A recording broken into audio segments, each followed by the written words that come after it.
ইনকিলাব মঞ্চের আহ্বায়ক শরীফ ওসমান বিন হাদি হত্যা মামলার প্রধান আসামি ফয়সাল করিম মাসুদ ওরফে রাহুল ওরফে দাউদকে অস্ত্র আইনের মামলায় ১০ বছরের সশ্রম কারাদণ্ড দিয়েছে আদালত।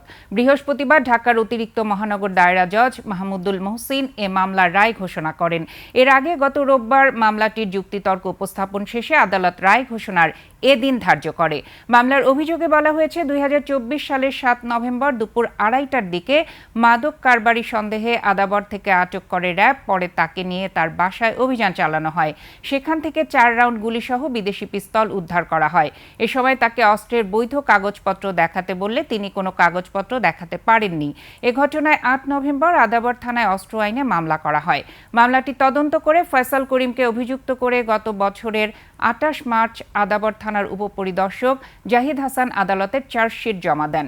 মামলার বিচার চলাকালে ১৪ জন সাক্ষীর মধ্যে ১৩ জনের সাক্ষ্য গ্রহণ শেষে আদালত এ রায় ঘোষণা করে।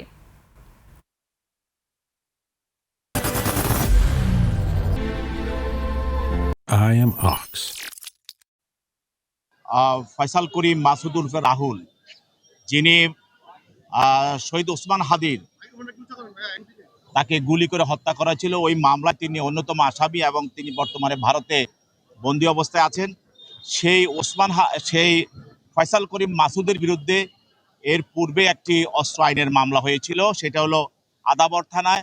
এরপরে এই মামলায় তদন্তকারী কর্মকর্তা তদন্ত করে তার বিরুদ্ধে অভিযোগপত্র অর্থাৎ চার্জশিট দাখিল করে। পরবর্তীতে মামলাটি বিচারের জন্য বদলি হয়ে ঢাকার 18তম অতিরিক্ত আদালতে সে এই মামলাটি বিচারের জন্য চলে আসে। আসার পরে সেখানে প্রায়